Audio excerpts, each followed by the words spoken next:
first, I'd never heard of homeopathy, but I was interested in alternative medicine generally because I was an asthmatic from the age of 12, and I dabbled in herbal remedies in my 20s without much success, limited success, but not a lot.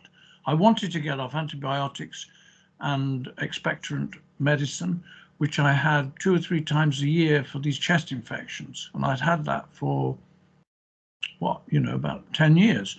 So then I had a friend who introduced me to homeopathy. He kept goats and sheep and chickens, and he was in contact with a homeopath, a veterinary homeopath. And I was interested, curious, but I wasn't that curious because I didn't know anything about it. And also, I must say I was skeptical to begin with. But what happened was, one evening, I had a cold starting, and he gave me arsenicum 6, about 10 o'clock at night, 9:30, 10 o'clock at night. And I could tell within seconds, I could feel the change in my nose.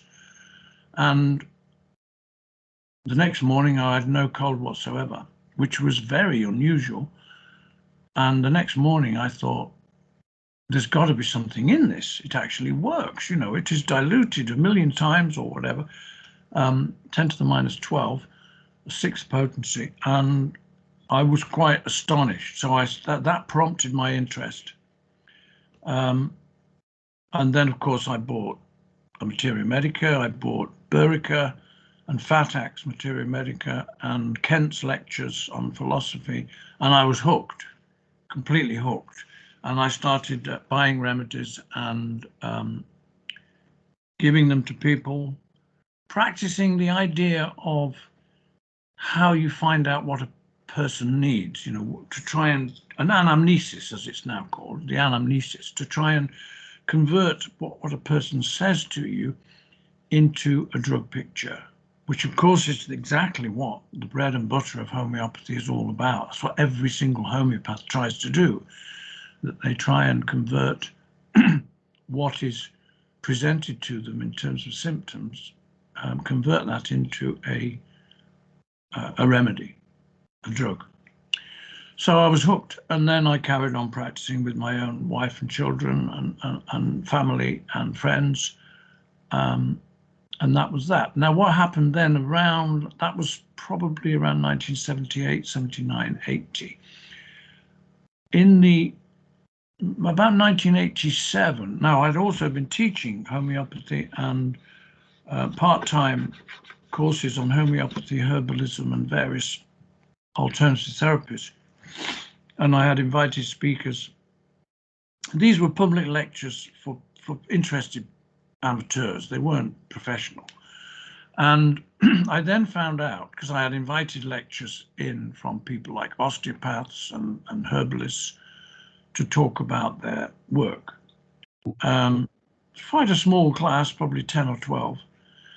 And then I discovered that at the university nearby, there was a guy who had done a history of homeopathy in Britain called Dr. Phil Nichols. So I contacted him, and he said, well, why don't you register for a degree in the history of homeopathy? And so we talked about it for quite a while, and I arranged meetings with him, and then eventually registered for what would probably be a PhD, but it was a research thesis. And he advised me to look at the lay history, the history of homeopathy in Britain, focusing on the non-medically qualified people who'd practiced it right from the beginning, as they have in many countries where it is legal to do so. And so I started doing that research. But because of family and a job, and also practicing, because 1980, I started practicing really about 1980, and then I had the opportunity to join a team of others in a natural therapy centre, and I was working there a couple of nights a week, and also on a Saturday.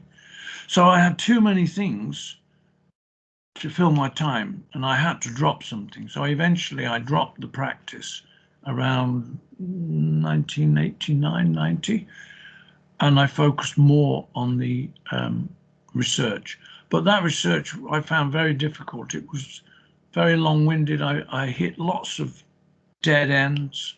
I got lots of good information, and eventually I've compiled it into a thesis, which of course is on the website, homeoint.org, British Homeopathy in 2 Centuries, which is okay. I mean, it's not. It was given an MPhil, so it's a Master of Philosophy rather than a PhD. But obviously, it's PhD in size, but not in quality.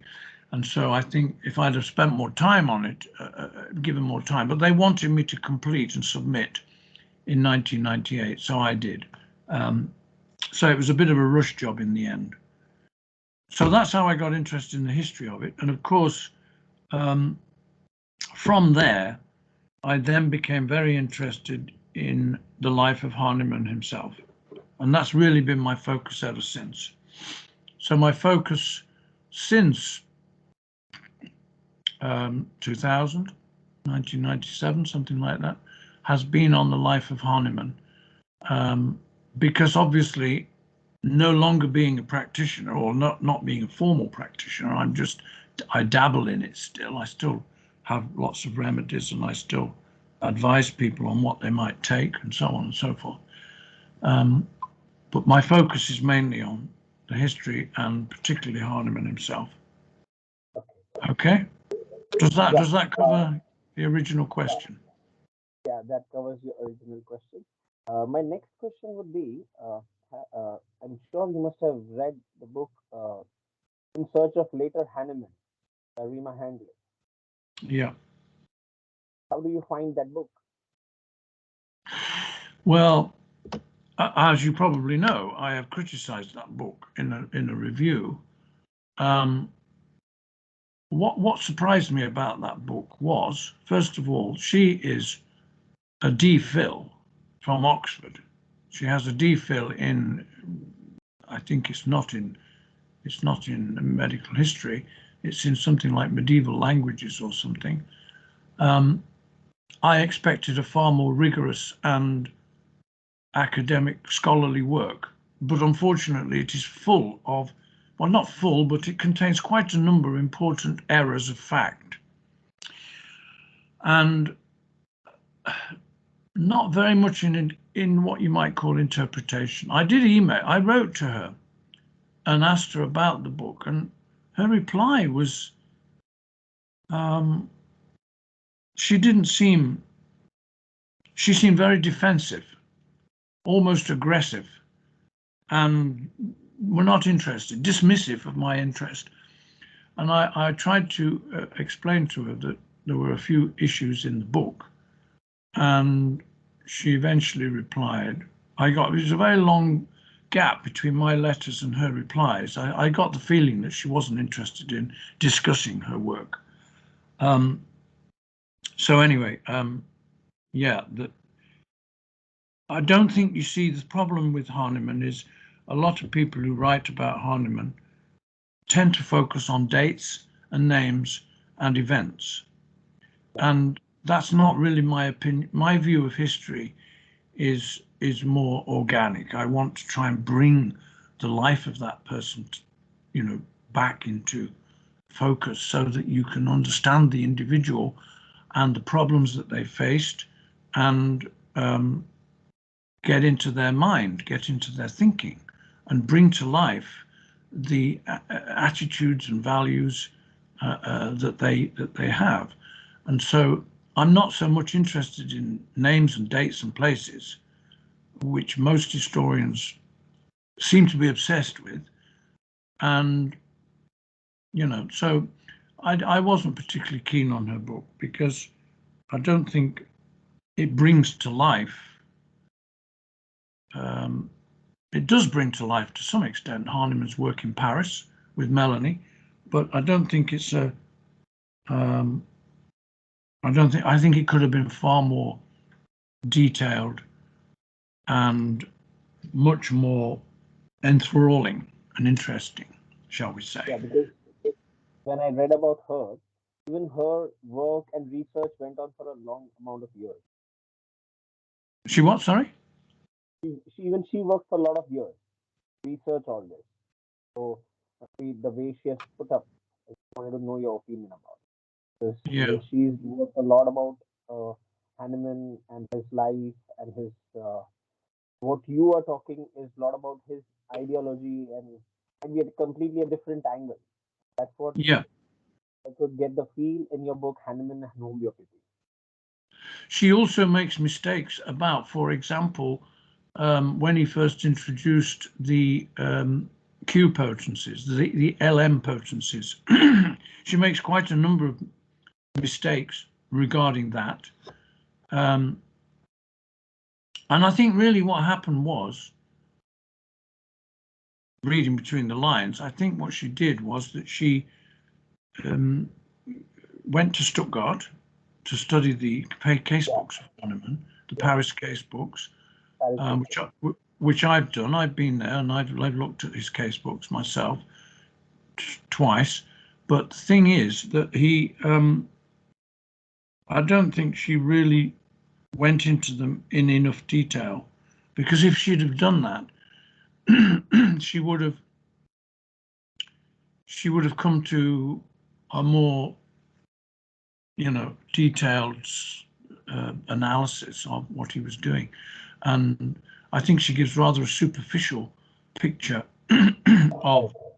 the Paris years, which I think the Paris years were very important. But um, what he was trying to do in Paris, as far as I can tell, is test homeopathy in a large metropolitan city, which had never been done before. And I think that's the reason why he agreed to go. And also, of course, in France, in Paris, Paris was the, how would you describe it? It was a bit like the Disney World of Europe at that Okay. time. Anyone who wanted fun, entertainment, um, pleasure went to Paris. It was the place to go to find women and drink and music, the ballet, opera, everything pleasurable, and of course art. All of those things were found in Paris. Anyone who wanted any of those things went to Paris. So therefore, Hahnemann, I think, realized not only that he could make a lot of money there, but also that he could test homeopathy in a very difficult environment in terms of the medical problems of the people who live there.